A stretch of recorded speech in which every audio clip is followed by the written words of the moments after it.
This is an event that is being organized under the auspices of the International Purple Festival 2024. My guest today is an interesting personality. He is from Bangalore. Sandeep Rao is his name. When he stands up and speaks, people laugh. When he sits down in front of a microphone and speaks, it gets recorded as a podcast. He also often goes to the golf course and strikes the ball.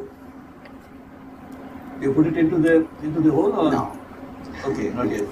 So welcome, Sandeep. Thank you, George. It's lovely to be here, and thank you all for taking the time to join us this morning.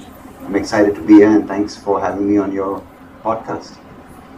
So, Sandeep, golf is something that you've taken up recently, and you happen to be blind. So it's a bit of a seeing game.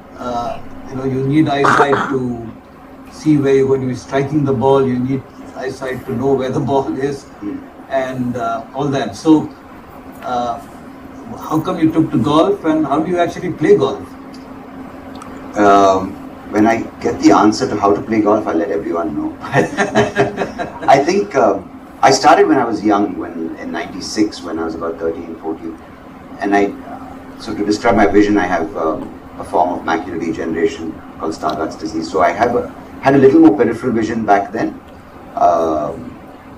and this was when golf was new for youngsters back then. It wasn't a big game for too many young people, but back then I could see a little bit of the ball and I could manage, but I never realized how important that was. I would just do it because I took a real big liking for the game, because it's kind of a game between you and yourself. Even though you're playing on a golf course, you still have to understand what your swing is doing and how your body is moving, and even a millimeter or a centimeter of a difference in contact can send the ball 50 yards to the left or right, or even 2 yards ahead or 200 yards ahead.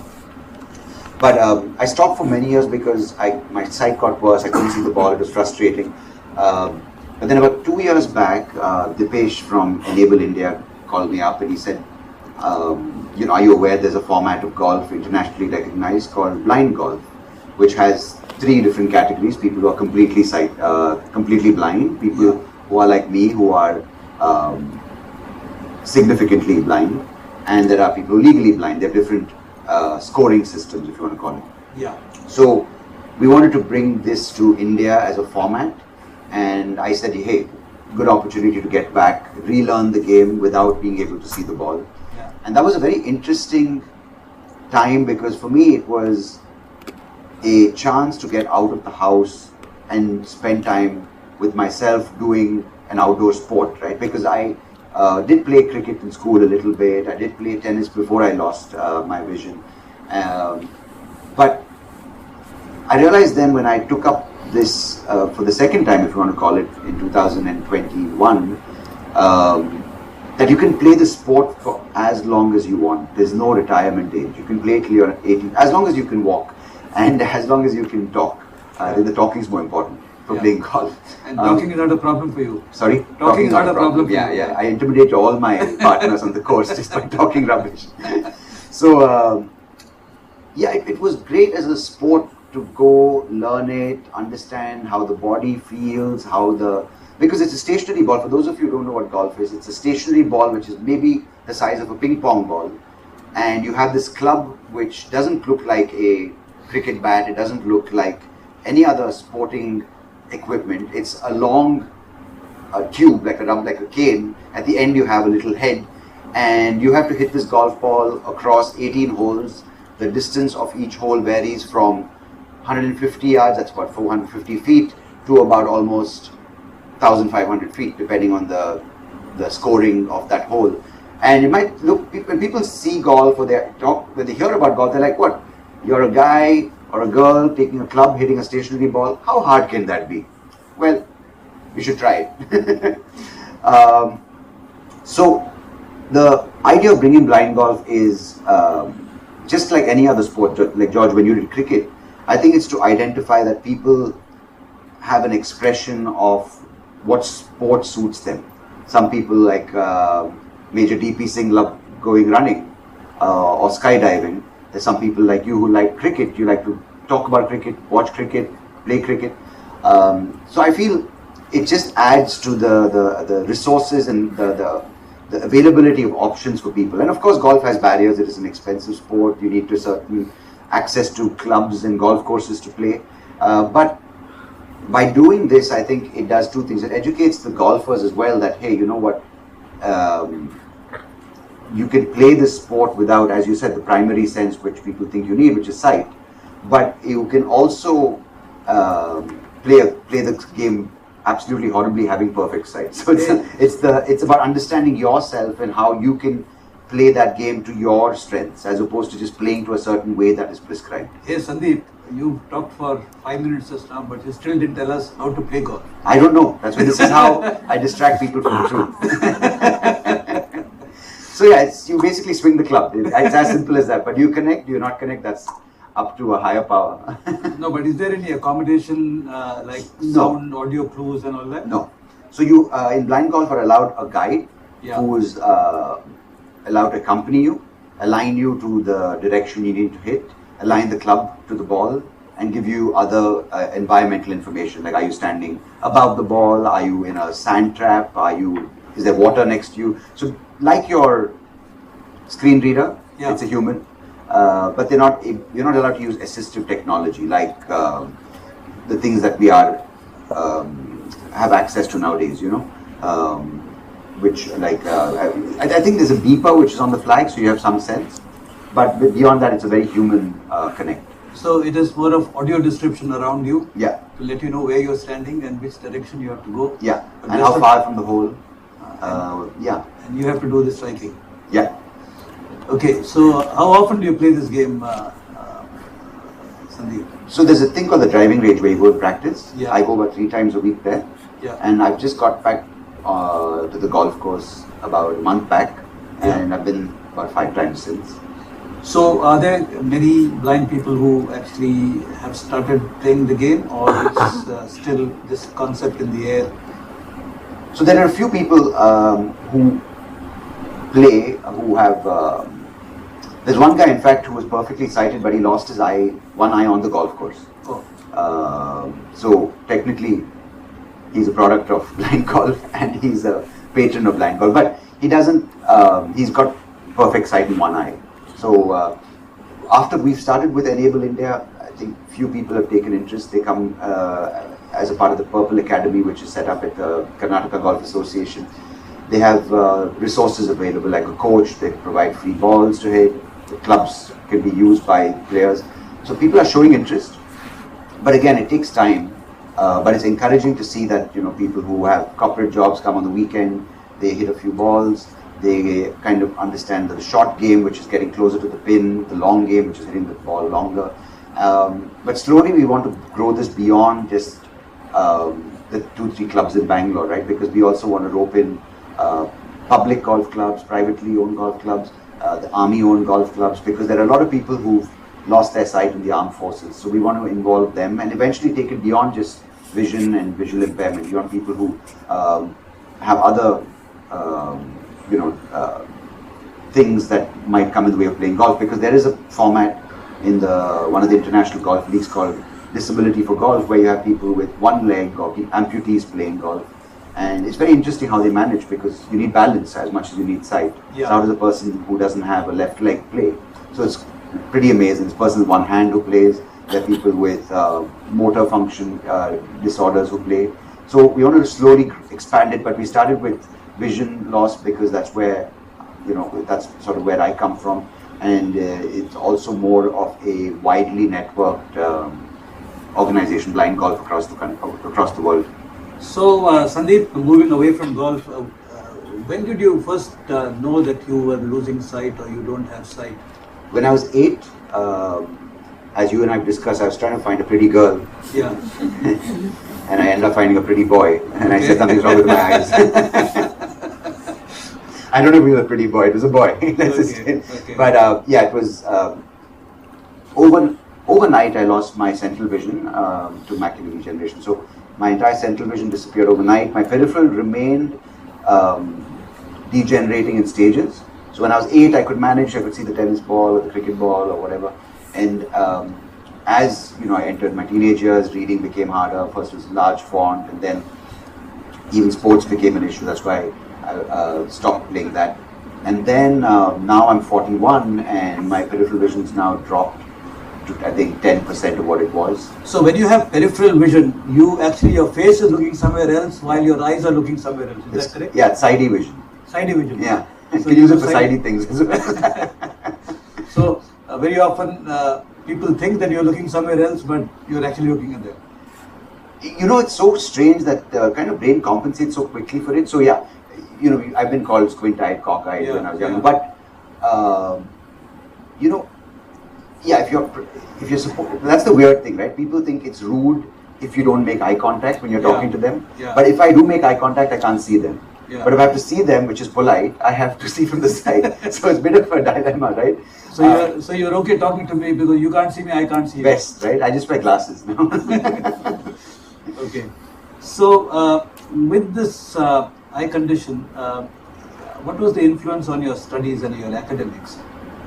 So I grew up in the 90s. So that's when I did my schooling, the 80s. And so 1990, 91 is when I got diagnosed. Yeah. So back then, the schools in Bangalore were understanding, but they didn't really know what to help with. So I would get extra time while giving my exams. I would have friends help me with note taking. I would sit in the front row. But I think, obviously, the biggest support through it all was my mom, who would,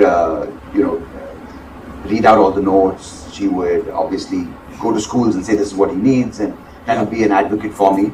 Yeah. The whole tech revolution came much later. Yeah. But it was, I think, for the longest time in the early years when I needed help, it was my mum, I think, a couple of helpful classmates, and then books on tape, which was when I did my undergraduation abroad. They had I don't know if the kids here will know, but we had all the books on cassettes. So if you want to get one textbook, it's 40 cassette tapes. So you have to carry a big sack and go around. Which book is that? It's history. And if you're not good at history, just throw the tapes in. So then, of course, all of you know JAWS came into the picture, which was amazingly revolutionary. And then there was a thing called Kurzweil Reader, where you could scan textbooks and you would upload it to your computer. And so I'm saying 1990s were books on tape, my mother reading out. 2000s were JAWS, laptop. Books on JAWS. Books on JAWS. From human JAWS to the computer JAWS. And then, of course, smartphones came in 2008-9. Yeah. Even earlier, but I had my first glimpse of the phone built-in screen readers in 2009. And it was amazing because, when I would do certain things, being able to respond on the go, you can't carry JAWS everywhere, right? Correct. But the phone that way has really revolutionized the way you can take work on the go for us. You can send messages through Siri, or talk back, or send emails, or share contacts. Otherwise, you have to memorize every number. Yeah. And that's also a good skill. Yeah. But it's an optional skill now. Yeah. I was just wondering, at the age of 8, you lost your eyesight and you found your sense of humor, or you had the sense of humor right from when you were born? I don't know. Do I have a sense of humor? I sometimes doubt myself. I think we all have a sense of humor. I think it's kind of educated out of us. Yeah.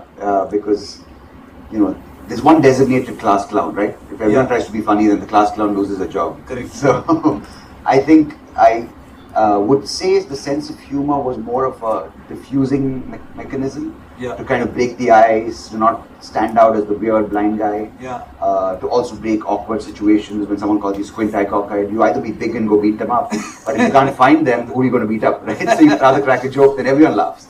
So I think, I didn't really look at it as a skill for life or a skill to take to the professional stage, but it was always there, I think, at some level. I like humor, I like breaking tension through laughter. So when did you first think that you wanted to stand up and speak and make people laugh? Oh, I never thought, actually. I was terrified of speaking publicly. Yeah. I didn't, I remember, I think in the 6th or 7th standard, they asked me to, there was a class where you have to do public speaking, right? Yeah. And I think I ran out of the classroom like giggling. And I was like, this is not my future profession. 2009, I sort of got on stage for the first time, and even then I wasn't trained as a public speaker, you know. Right. But I think the beauty, here's the nice thing: stand-up is a lot about how you say it, right? And what you say, of course, is important as well. Yeah. But I think once you get the laughter, the confidence of the laughter starts giving you the confidence to speak publicly. Yeah. Because even after 1 year of doing it, if you have 3 shows where no one laughs, your confidence can go away very quickly. Yeah. So I think the idea of making a room full of people who don't know you, who don't know each other, who come from different backgrounds, with different worries, with different concerns, with different hopes, with different ambitions, but for that 30 minutes or 1 hour they're laughing, I think that's a very nice feeling.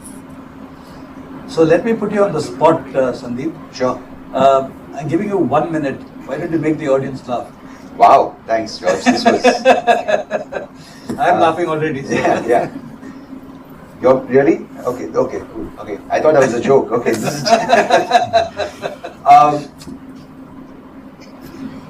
I don't know, we have a different audience. I don't want to upset any of the school teachers by cracking unschool-friendly jokes. I'll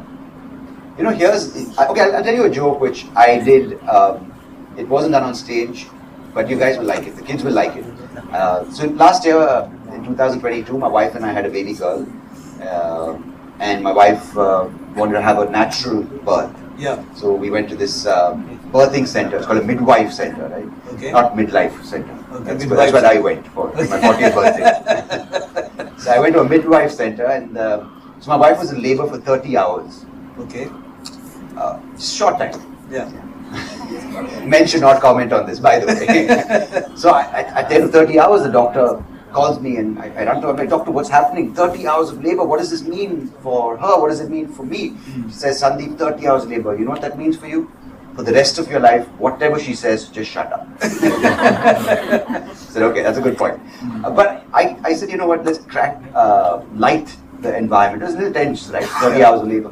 So I said, doctor, I have an interesting to ask you. Growing up in school, you work in a birthing center, so you see babies every day. Yeah. But I remember when I was growing up, all the kids in my school were put into different sections. All the arts kids were in A section, Yeah. all the business kids were in B section, and all the kids whose mothers couldn't push hard enough, they went to C section. So a birthing joke. So I almost got banned from the hospital for that joke, but I thought, yeah, that's sort of where I ended the humor for that day. So your wife had a C-section, or At the end of it, yeah, after 30 hours, I think I got pushed out as well. So yeah. That's a nice one. So when did you get your first call to entertain an audience? Here's a strange thing, George. I know, yeah. I was going to see that the podcast has changed now. It's a different. People mistake it, right? I've got calls from weird requests because it's weird when you're sitting with family and then you put on a speakerphone and so that. Yo, Sandeep, how much you charge? I'm like, for what?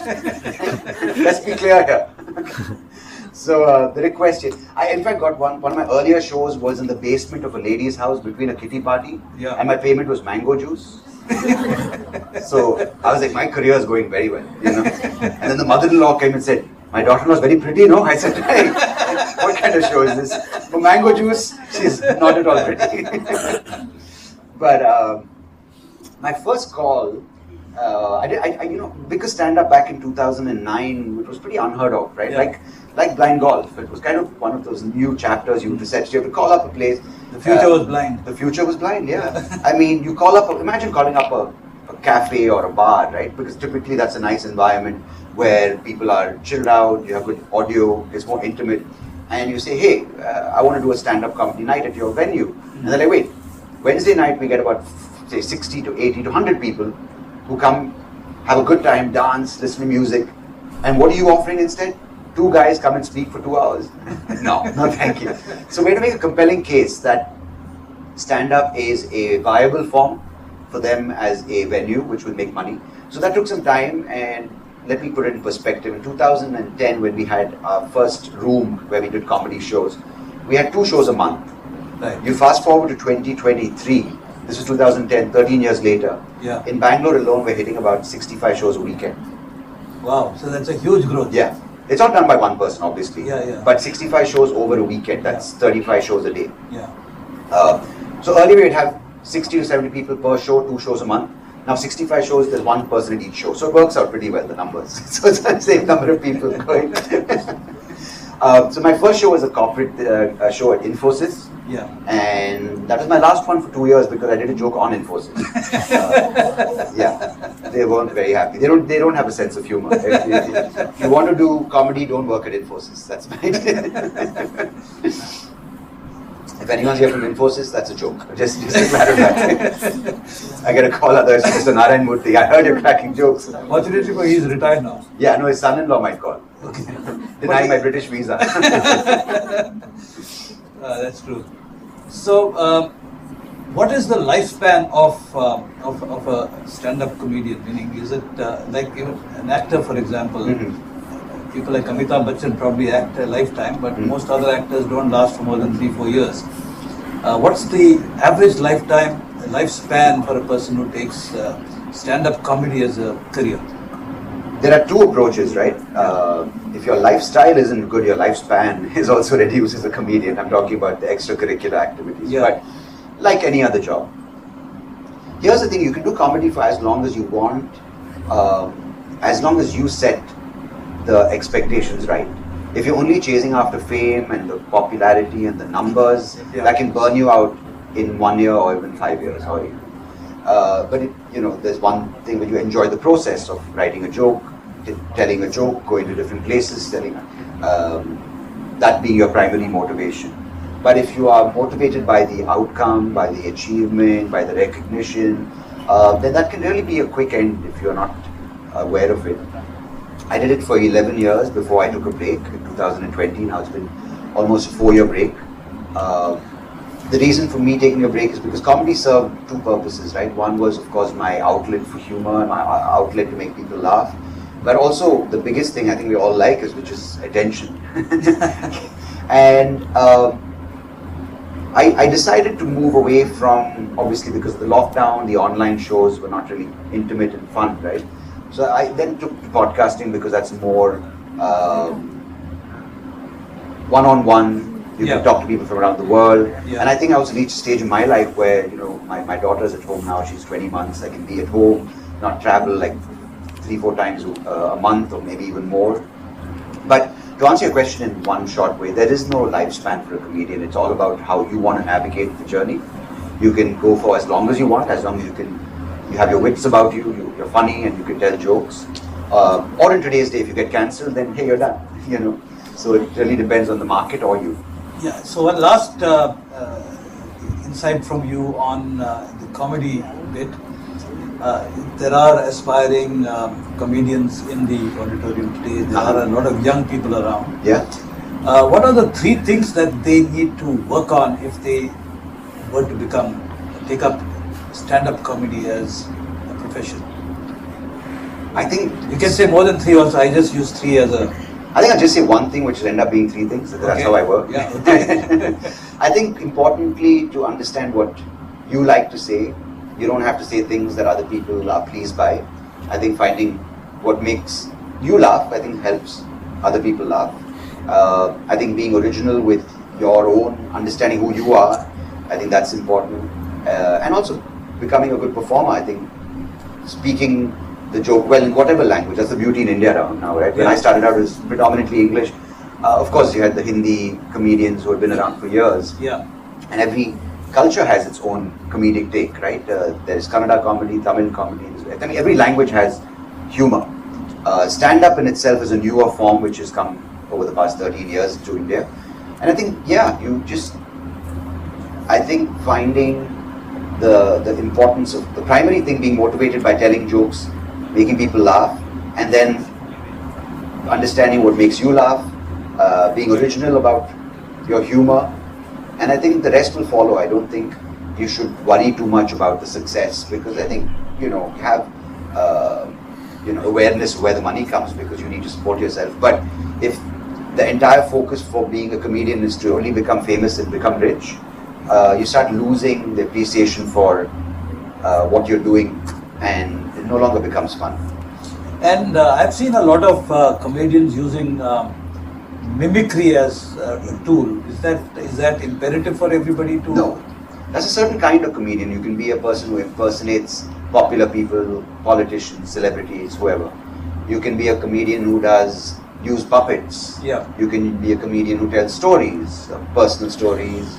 You can make up your own stories. Who cares, right? You have people who do one-line humor, where they just have one line which is funny, but they do 50 of those lines. So there are people who tell dark jokes, which are offensive jokes. So there's no rule for comedy. As long as people laugh, you're doing something right. If they're not laughing, then you probably need to get into elocution or something. I remember Sandeep attending one of your comedy shows in Delhi, and in fact you had arranged for tickets for me and my daughter to come. Yes, of course, I remember. And you told me not to sit in the first three rows. Yeah. Why was that? Because it's wasting a front row. If I give it to you.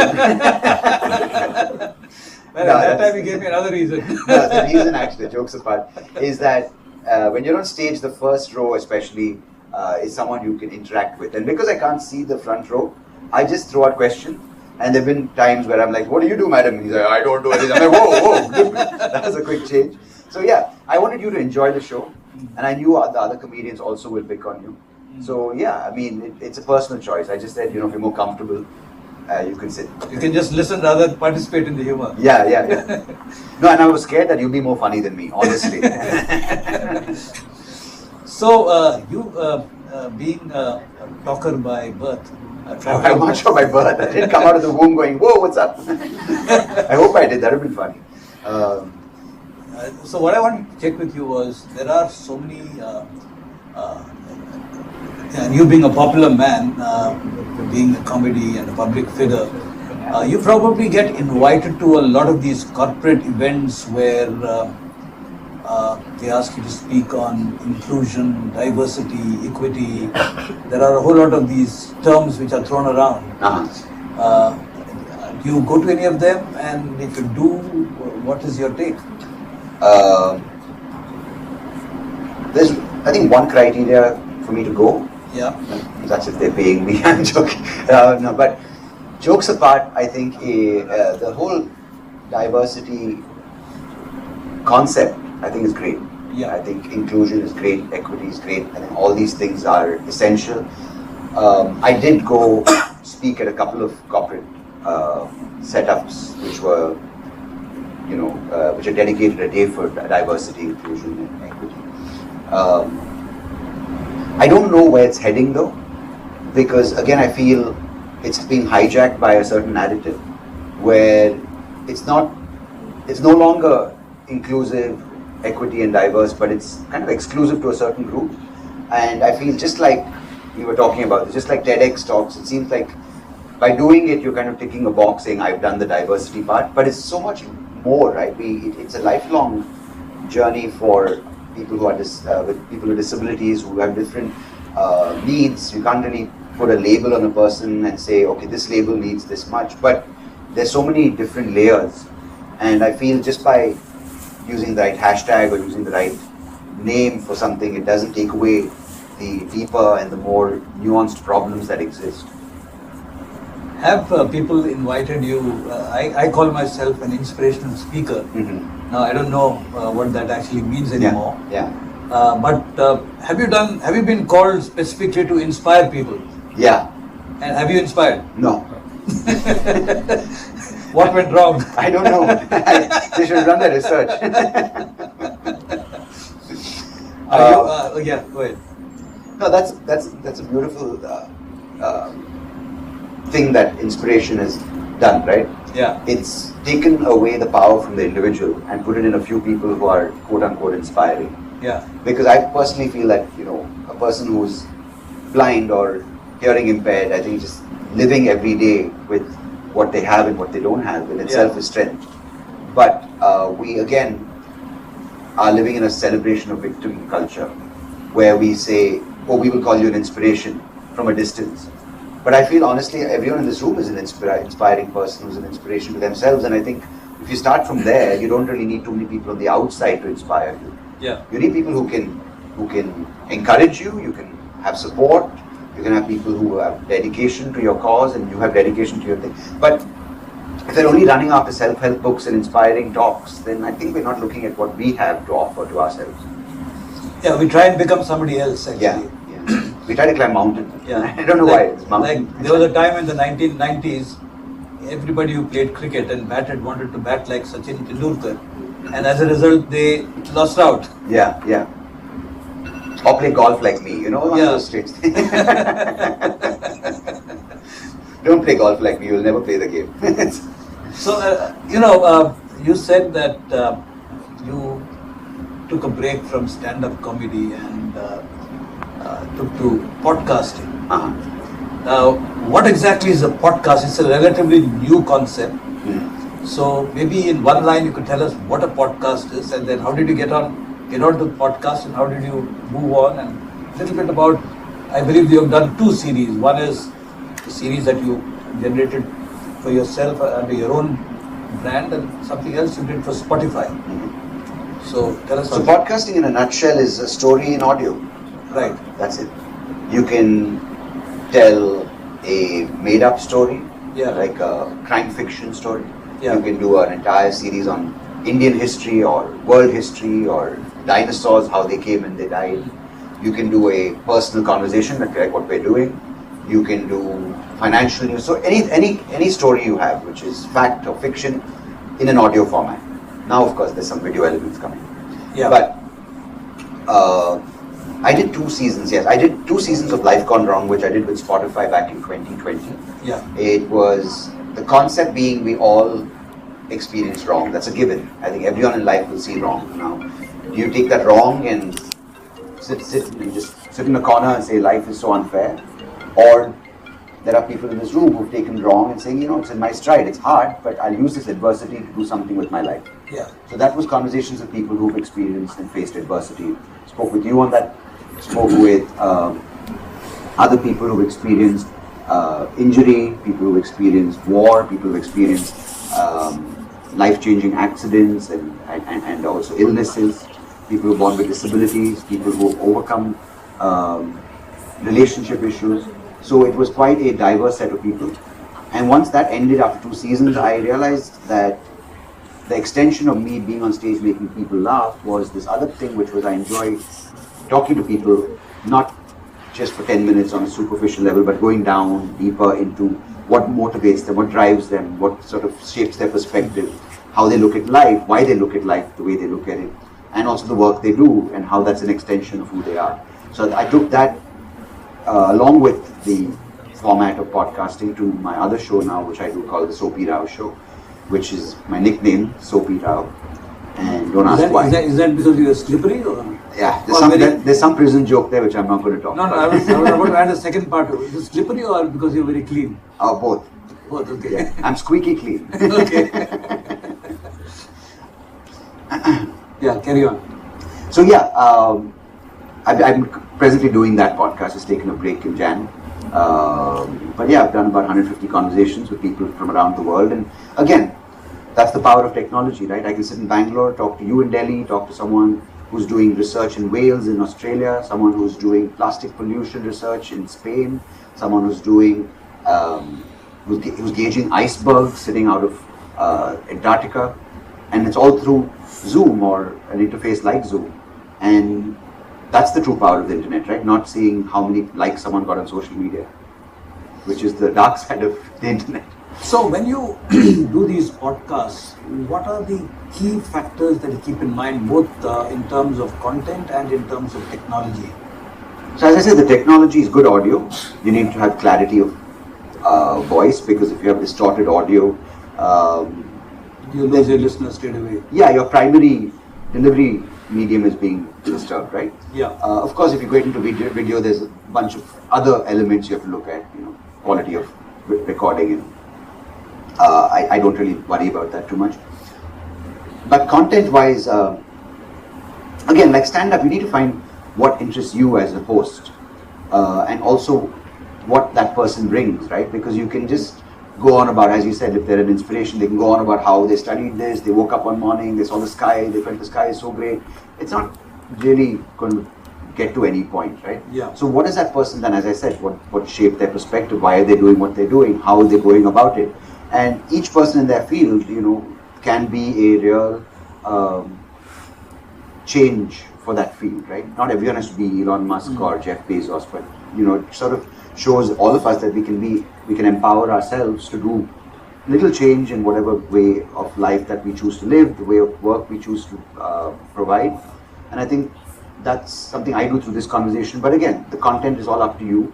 It's what you want from that person, what you want from the podcast, what you want people to get out of it, or you just want people to be entertained. You can just have a conversation. So who are some of the names that probably are universally known or well known that you have actually engaged with on your podcast? There's a guy called GeorgeAbraham.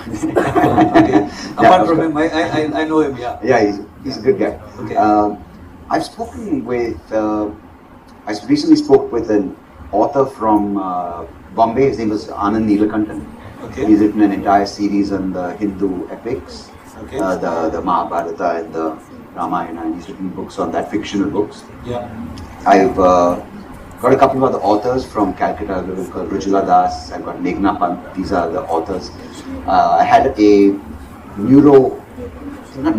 brain surgeon who had a stroke, and she was a witness to her own stroke because she was semi-conscious, and she's written a book called Whole Brain Living. Her name is Dr. Jill Bolt Taylor. Okay. What else have I got? I've got some comedians. I've got Kunal Kamra on the podcast. I've got Atul Khatri, Vipul Goel, Aditi Mittal. These are friends and colleagues, so it was, good to have them on, talk about stand-up.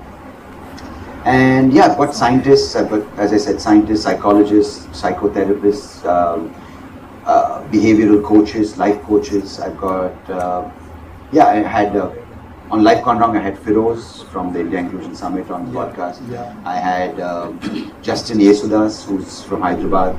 I had, what else did I have? I had a few other people on the podcast. Yeah, don't bother to give the entire list. Yeah, I was going to say, it's about 180 people. I can go on about it, but... No. We don't have time for the evening. So when a stand-up comedian speaks to a stand-up comedian, what happens? It's very boring. Because we talk about comedy. Which show did you do? How much did you get? Where did you do it? It's a very dull conversation. Well, on that note, maybe we'll give the audience a chance to kind of quiz you, put you on the spot. Of course, look forward to it. Is there a mic which is available? There's silence. What does that mean? I don't know. It's probably a very good thing or a very bad thing. Either everyone's left the room or everyone didn't understand anything I said.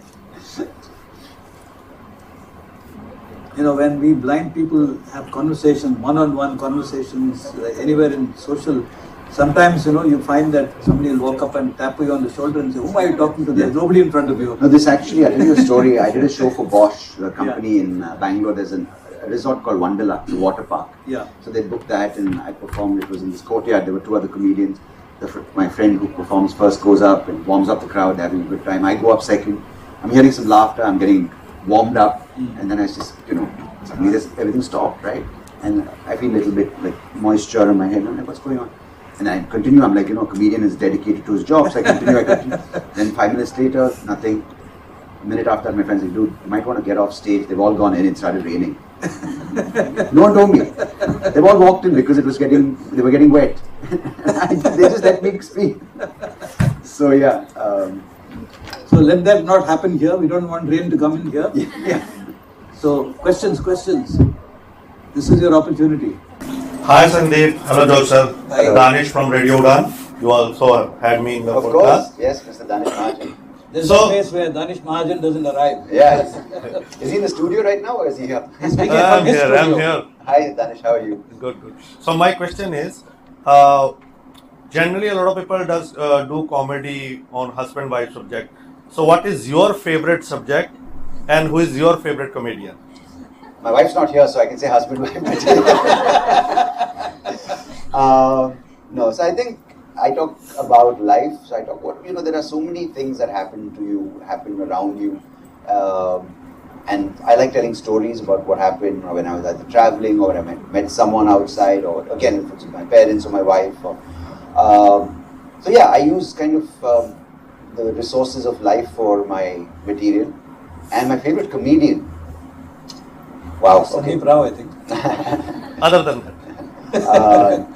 No, I think they're funnier people than me. But who do I like? I go through phases. I really like this American guy called Dave Chappelle, Louis C.K. And there's a guy called Jim Jeffries. They're all kind of based in America now. But yeah, growing up, I really liked Robin Williams. He's no more. Any Indian? No. I mean, sorry. Not to be, but I like a friend of mine, Anuvab Pal, used to be a colleague, and we used to work together. He's this thing, but there's so much depth in language, and there's so much thing in India. So there's big different markets. But yeah, because I don't speak other languages too fluently, I pretty much I'm limited to the Indian comedians who perform in English. Yeah. Sandeep, last, and then I'm handing over mic. Sure. Do you make fun of disability? Because sometimes it's necessary, right? People takes in another way that they make fun. So do you make fun of disability in your jokes? Sure. Because I think there's this new rule in comedy where you can't punch down, right? But I think again by not acknowledging something, you're doing it a disservice. So I don't make fun of disability as a subject matter, in the sense I don't say, oh, what's up with disabled people, and then start picking on different groups. But I talk about it from my point of view, right? I'm visually impaired. I have friends who are more blind than me. I have friends who are less blind than me. I have friends in wheelchairs. So I talk about those experiences because, again, I think there's a problem sometimes when you are expected to be the voice for a community. Because I can't be the voice for all blind people or visually impaired people. It's not fair on them, and I don't think it's fair on me. So I think all I can do is tell my personal journey, my personal stories, my experiences of dealing with people, the ignorance sometimes, the over willingness to help sometimes. And I think that's all we can do, tell individual stories and laugh about it. When I talk about certain things, George and I were just talking about, my wife had taken me to a shop. She wanted to buy some stuff, and she left me in the corner. She said, let me just go around the shop, buy my stuff and come back. And I felt someone standing next to me, so I said, oh, I need to talk to this person because it's rude. And my wife comes back, she's like, who are you talking to? I'm like, this person here is not responding. She's like, that's a mannequin. So, that's, again, the joke's on me as much as it's on the mannequin, but the mannequin, so I can't then put my perspective saying, what's up, wheelchair people are so annoying. I don't know what it is to be in a wheelchair. So I don't do that kind of humor. But I talk about what I've experienced, friends have experienced, I've experienced with friends, because I'm sure people who are visually impaired or have sight issues, when you go to an airport and you ask for assistance, they give you a wheelchair, even though you can walk. So these are, I wouldn't say it's a joke, but it's experiences you encounter on a daily basis. So I talk mainly about my experience with disability as opposed to the larger population. I was just reminded of something else you told me. Which one? You said that in India you prefer to walk, but if you're in a foreign airport you prefer to be on a wheelchair. Yeah, it's so much faster. I'll tell you this, I don't know if you have time, but I remember when my wife and I were traveling alone, she would say, Sandeep, don't use assistance, I'll help you, you're taking advantage, and we'll wait in line. And then, now we have a baby. She's like, go get in that wheelchair, we are quitting through everything. I travelled abroad recently, it was me in a wheelchair, holding my cane, my wife and baby, my father-in-law, my mother-in-law, my brother-in-law, my sister-in-law. I'm like, this is not fair. So yeah, you can easily go from one extreme to the other. And behind them there's a mannequin. I don't know what the mannequin was doing. He was just following us. So this guy makes good conversation. Yeah, thank you for that. Any other question? Thanks, Danish. We're done for the day? Lovely. That was good. It is short and crisp. Yeah. So, thank you very much, Sandeep, for coming here all the way to Goa and being in conversation with me and enthralling the audience here. There's a little, to me and you, probably flowers may not be. This is a little couple of flowers which Oh, are lovely. made by children. It's not natural flower. It's Okay. made by some of the children who are connected with this festival. And we have a little token of our love from the International Purple Festival. Excellent, thank you. Something inside which is interesting. Thank you. And maybe you could stand up with me and Yeah. you could take a photograph. Thanks, George. I think, I hope you enjoyed the morning as much as I did. I thoroughly enjoyed myself. Thank you for the chance, and thank you all for spending this hour with us. Somebody taking a picture or I just hope so, smiling? otherwise we just look like, We're just smiling. yeah, we're just smiling. We just want to be close to each other. Yeah, you could hear the click. Yeah. I thought that was a selfie. Yeah. So we'll have, if all of you can come and kind of stand alongside us and behind us. Like. Oh, thanks. Just.